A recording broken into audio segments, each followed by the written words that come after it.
हर हर महादेव, ओम नमः शिवाय और जय हो कलमा वाले महादेव की। अब आप सोच रहे होंगे कि आखिर मैं कलमा वाले महादेव की बात क्यों लाया, लेकिन मैं अपनी बात को सिद्ध करूंगा। आपका और हमारा सफ़र आज का काफ़ी रोचक होने जा रहा है, क्योंकि आज हम हिंदू धर्म में माने जाने वाले सबसे बड़े देवता भगवान शंकर की बात करेंगे। भगवान शंकर को उनके शिवलिंग के रूप में सनातन धर्मियों के द्वारा पूजा जाता है, लेकिन जब उसी शिवलिंग पर उर्दू में कलमा लिखा हो और उसके बाद भी वहाँ हिंदू जाकर पूजा कर रहे हो, तो आपको सुनकर जरूर आश्चर्य होगा।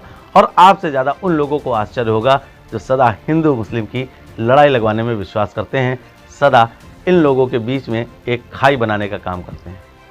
उर्दू में इस शिवलिंग के ऊपर क्या लिखा है ये भी हम आपको बताते हैं। उर्दू में एक कलमा शिवलिंग के ऊपर गुदाया गया है, जिस पर लिखा है या अल्लाह, और इसके साथ ही उस पर लिखा है या अल्लाह ला इल्लल्लाह। जी हाँ, शायद मेरा उच्चारण उतना सही नहीं है, वो बात अलग है, लेकिन ये खबर काफ़ी रोचक होने जा रही है। ये मंदिर कहाँ पर है और कहाँ पर भक्तों की आस्था का अटूट तांता लगता है, और कहाँ पर इस शिवलिंग पर कलमा लिखे होने के बावजूद भी लोगों की आस्था कम नहीं पड़ती और लगातार वहाँ पर तमाम भक्तगण पहुँचते हैं। किस प्रकार का मंदिर है और कहाँ पर स्थापित है, हम आपको दिखाएंगे अपने इस रोचक सफ़र में। लेकिन उससे पहले हम आपसे कहेंगे कि आप हमारे चैनल को जल्दी से जल्दी सब्सक्राइब कर लीजिए, और अगर आप हमारा वीडियो फेसबुक पर देख रहे हैं तो हमारे फेसबुक पेज को लाइक करना बिल्कुल मत भूलिए। अब देखिए कहाँ पर स्थित है ये कलमा महादेव।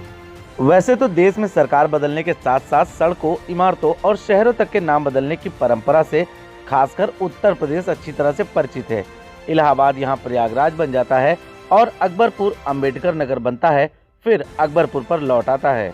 विचारधारा के हिसाब से नाम तो सरकारें बदल सकती हैं, मगर गोरखपुर से मात्र 30 किलोमीटर दूर खिजनी कस्बे के गांव सरिया तिवारी के शिव मंदिर का इतिहास तो यहाँ शिवलिंग पर ही अमिट बन गया है। कोई ऐतिहासिक प्रमाण तो मौजूद नहीं, मगर गांव वाले बताते हैं कि महमूद गजनवी ने यहाँ ऐतिहासिक शिवलिंग पर कलमा खुदवा दिया था। नीलकंठ महादेव शिव मंदिर के पुजारी अतुल त्रिपाठी कहते हैं कि मंदिर हजारों साल पुराना है। मान्यता है कि यहाँ शिवलिंग जमीन से प्रकट हुआ था। महमूद गजनवी ने अपने एक आक्रमण के दौरान इस शिव मंदिर की ख्याति सुनी और फौज समेत यहाँ आ धमका। उसने मंदिर तो गिरा दिया, मगर शिवलिंग को नहीं तोड़ पाया। उसकी फौज ने तमाम कोशिशें की, शिवलिंग को नहीं उखाड़ पाए। बताते हैं कि उसके सैनिक जितनी जमीन खोदते, शिवलिंग उतने ही गहरे तक मिलता जाता। किंवदंतियों तथा मीडिया की खबरों के अनुसार अगर हम बात करें तो पंडित अतुल त्रिपाठी कहते हैं कि गजनवी के साथ आए मुस्लिम धर्म गुरुओं ने उसे आगाह भी किया कि वह शिवलिंग को छोड़ दे, वह शिवलिंग को नष्ट नहीं कर पाएगा। हारकर गजनवी ने शिवलिंग पर ही कलमा गुदवा दिया ताकि हिंदू यहाँ पूजा न कर पाएं।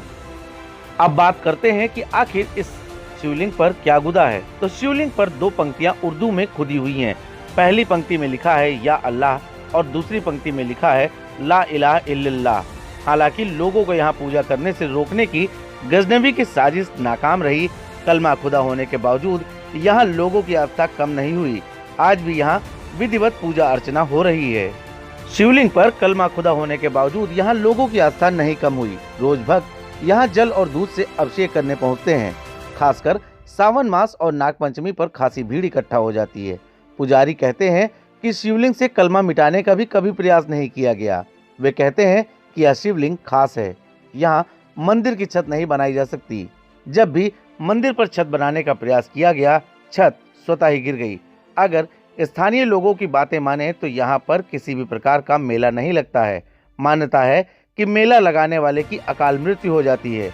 हालांकि सावन के महीने में यहाँ भक्तों का तांता लगा रहता है। शिवलिंग पर श्रृंगार होता है और अभिषेक भी। गांव वालों का कहना है कि इतिहास भले कितना ही क्रूर रहा हो, आज यह नीलकंठ महादेव आस्था का अटल प्रतीक बनकर खड़ा है। तो दोस्तों, कैसा लगा आपको हमारा सफ़र और कैसा लगा ये कलमा महादेव की कहानी? वैसे तो ये अपने आप में एक अलग कहानी थी, और इस खबर का आधार एक प्रतिष्ठित समाचार पत्र था, जिसके छपे लेख में हमने इस बात को देखा, तो हमने ये सोचा कि ये बात आप लोगों तक पहुंचना बहुत ज़रूरी है। कैसी लगी आपको ये रोचक जानकारी, हमें ज़रूर बताएं, और ये भी साथ में उल्लेखित करें कि इस स्थान पर आप दर्शन करने, आराध्य महादेव का दर्शन करने कब पहुंच रहे हैं। धन्यवाद।